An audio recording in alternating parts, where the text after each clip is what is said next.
I never thought the people who gave me life would treat me like a piece of property to be traded away. But they did, and they did it all for the sake of a corporate promotion.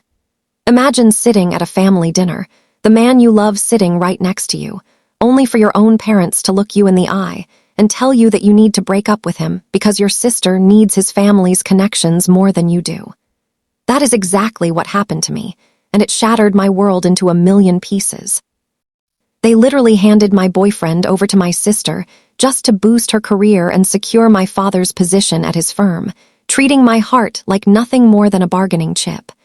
I was left broken, humiliated, and entirely alone while they celebrated their twisted success. Was I wrong for what I did to them years later?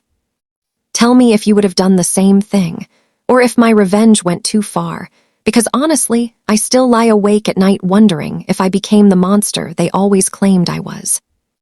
To understand how a family could do something so incredibly cruel, you have to understand the dynamic we had growing up. My sister, Vanessa, was always the golden child. She was older by 2 years, blonde, bubbly, and exactly the kind of superficial perfection my parents loved to parade around at country club events. My parents, Richard and Alina, were obsessed with status, wealth, and how everything looked from the outside. I, on the other hand, was the quiet, artistic daughter who preferred reading books and working on my graphic design portfolio to playing corporate politics. Vanessa went to an expensive business school, paid for entirely by my parents, while I worked 2 part-time jobs just to afford my state college tuition. They made it very clear that Vanessa was their investment, and I was just an afterthought. But I didn't care, because during my junior year of college, I met Ethan. Ethan was everything I had ever dreamed of.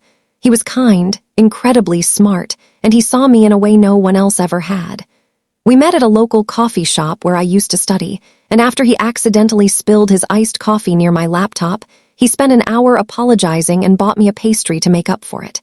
We started talking, and we just never stopped. For 2 years, Ethan was my rock.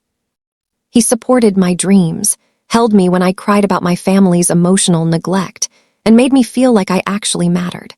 What I didn't know when we first started dating was that Ethan came from an incredibly wealthy and influential family. His father was the CEO of a massive international logistics conglomerate, a company that my father's firm had been trying to land a contract with for over a decade. Ethan never bragged about his wealth. He drove a beat-up sedan and lived in a modest apartment because he wanted to make it on his own merit. Eventually, the time came for Ethan to meet my family. I was terrified, but Ethan reassured me, telling me that he loved me and that nothing my parents said could change how he felt.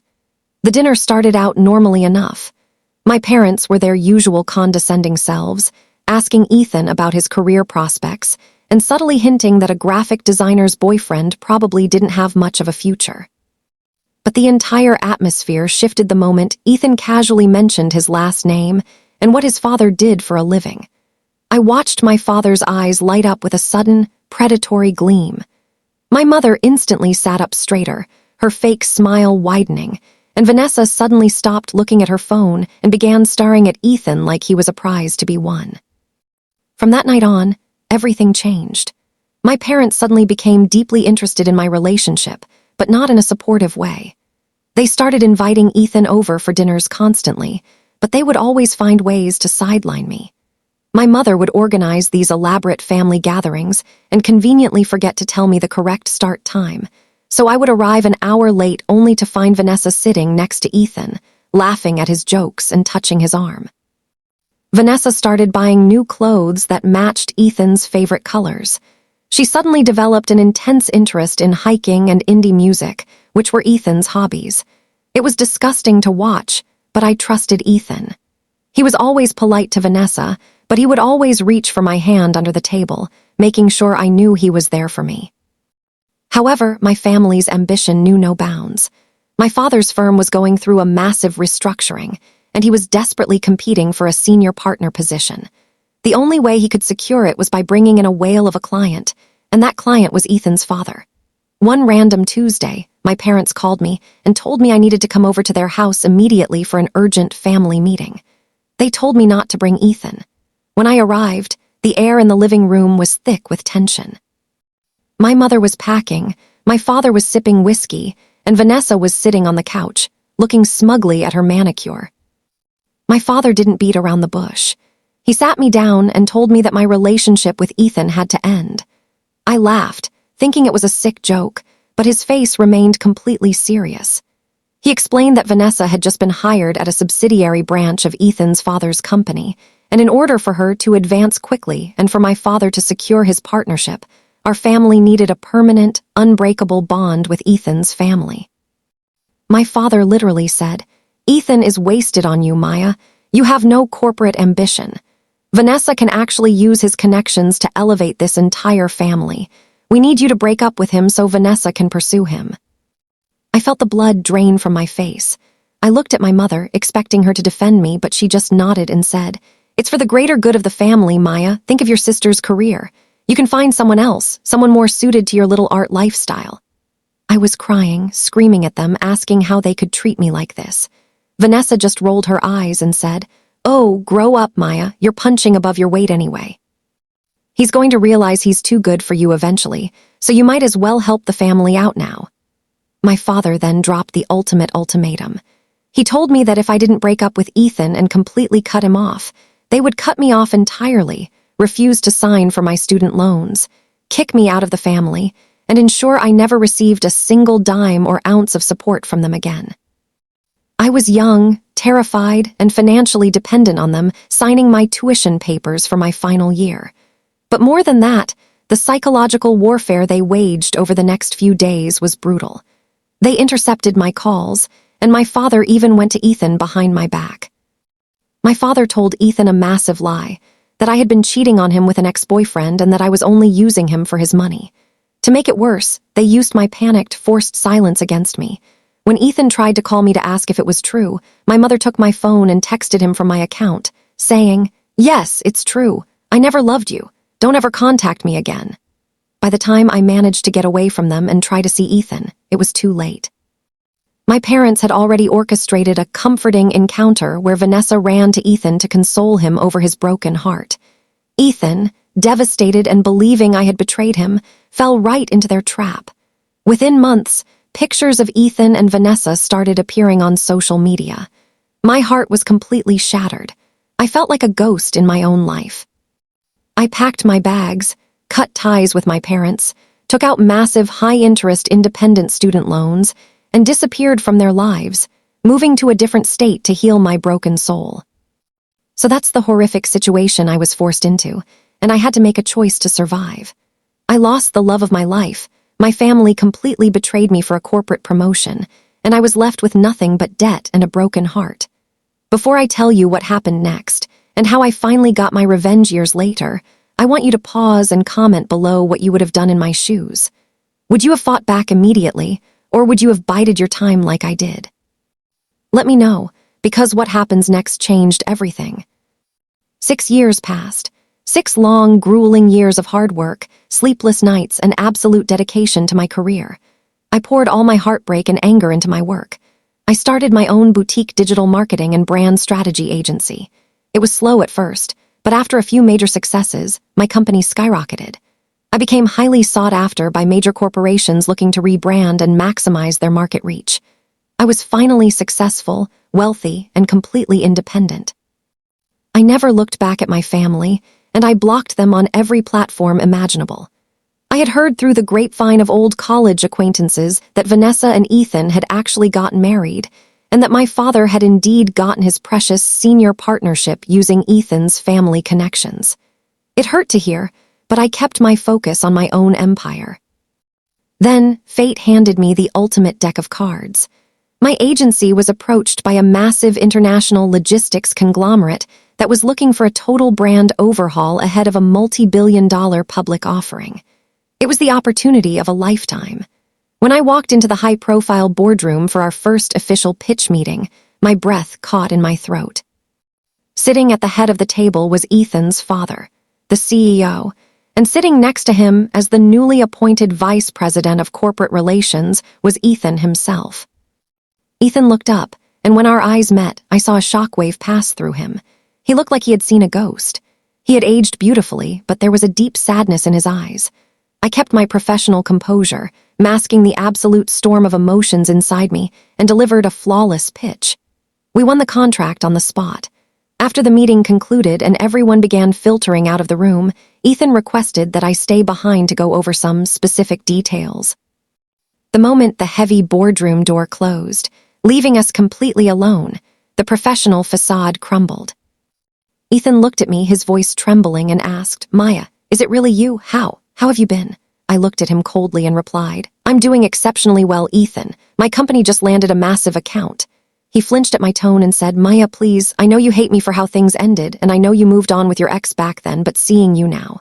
I stopped him right there.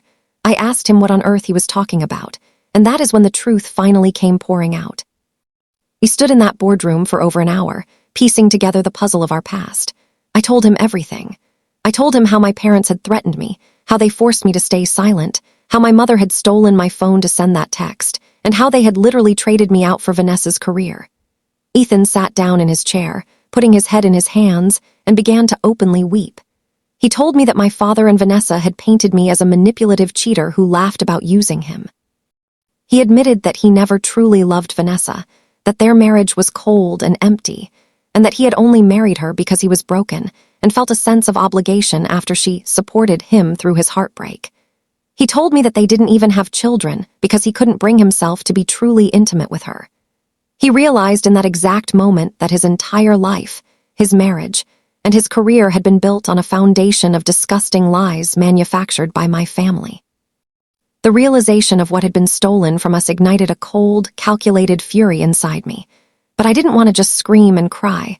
I wanted total systemic destruction of the people who had ruined my youth. And Ethan, realizing how deeply he had been manipulated, wanted justice just as badly as I did. We decided to play the long game. Over the next 6 months, while working closely on the corporate rebrand, Ethan and I meticulously gathered evidence. Ethan began looking into my sister's corporate accounts and my father's firm's financial dealings with his family's company. What we found was a goldmine of corruption. My father and Vanessa had been using their connection to Ethan's family to engage in massive insider trading, skimming money through shell consulting firms that Vanessa had set up, and inflating my father's firm's billing hours by millions of dollars. They had gotten greedy, thinking they were completely untouchable because Vanessa was married to the CEO's son. Once we had every single piece of audited evidence, bank statement, and leaked email neatly organized, we coordinated the ultimate trap. The timing was perfect. It was my parents' 35th wedding anniversary, and they were hosting a massive, high-society gala at a luxury hotel ballroom to celebrate their marriage and my father's upcoming retirement announcement. Hundreds of wealthy elites, corporate executives, and board members were in attendance. I hadn't spoken to my parents in 6 years, so you can imagine the audible gasps and the sudden dropping of jaws when I walked into that ballroom wearing a stunning, custom-tailored emerald green dress, looking every bit like the successful CEO I was. My mother's glass of champagne nearly slipped from her hand. My father went pale, and Vanessa instantly stormed over to me, her face contorted in rage. "What the hell are you doing here, Maya? Who invited you? Get out before I have security throw your pathetic self out," she hissed under her breath. I just smiled smoothly, took a sip of my drink, and said, "Oh, Vanessa, don't be like that. I'm just here to celebrate family success. After all, you all taught me everything I know about business." Just then, Ethan walked up and stood firmly by my side, placing a supportive hand on the small of my back. Vanessa looked confused, looking between us, and demanded, "Ethan, what is going on? Why are you standing next to her?" Ethan looked at her with pure disgust and said, "Because, Vanessa, the game is officially over." Suddenly, the lights in the ballroom dimmed, and the large projector screen behind the stage, which was supposed to show a nostalgic slideshow of my parents' life together, turned on. But it wasn't a slideshow of their vacations. Instead, a video began to play. It was a crystal-clear audio and video recording from a hidden camera Ethan had placed in their home office a week prior, where my father and Vanessa were explicitly discussing how they had successfully framed me years ago, laughing about how stupid Ethan was for believing it, and detailing exactly how they were currently hiding the embezzled funds from Ethan's father's company. The ballroom fell into a dead, suffocating silence. You could hear a pin drop. My parents froze, paralyzed with horror as their own voices boomed through the speakers, exposing them as frauds, thieves, and manipulative monsters. Vanessa began to scream, demanding that someone turn it off, but Ethan's father, the CEO, stepped up to the stage microphone. He announced to the entire room that effective immediately, all contracts with my father's firm were terminated. Vanessa was fired and would be facing immediate federal prosecution for corporate fraud, and Ethan was filing for a contested divorce on the grounds of extreme fraud and marital deception. As if on cue, the grand double doors of the ballroom swung open, and federal investigators along with local police officers walked in.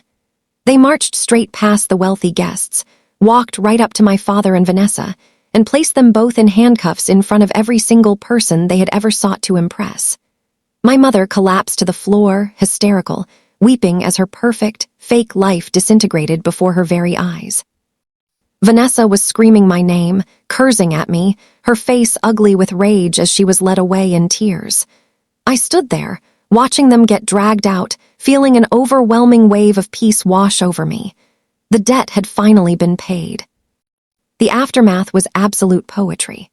Vanessa ended up pleading guilty to wire fraud and insider trading to avoid a maximum sentence, but she was still sentenced to 4 years in a federal penitentiary. My father's firm completely collapsed within a month due to the massive scandal, forcing him into a shameful, bankrupt retirement where they had to sell their beloved mansion and country club memberships just to pay off the legal fees and restitution. My mother now lives in a tiny, depressing 2-bedroom apartment, completely ostracized by the high society circles she used to worship. They tried calling me dozens of times, begging me for financial help and forgiveness, but I blocked their numbers without a single second thought. As for Ethan and me, we didn't instantly jump back into a relationship. We both had a lot of healing to do from the years of trauma and deception. But we stayed in each other's lives, rebuilt our trust from the ground up, and I can happily say that today, we are taking things slow, rediscovering the love we lost, and building a genuine future together on our own terms, completely free from the shadows of the past. Looking back on this entire journey, I realized that the best revenge isn't just watching your enemies fall. It's building a life so incredibly successful and full of genuine happiness that their hatred and greed can never touch you again. My parents tried to sell my happiness for a career, and in the end, their own greed cost them absolutely everything they ever valued. If there is one lesson I learned from this nightmare, it's that blood doesn't make you family. Loyalty, love, and respect do. Please like this video if you were on my side and think my family got exactly what they deserved, and make sure to subscribe to the channel for more shocking stories like this one. Don't forget to share your final thoughts on this whole mess in the comments section below.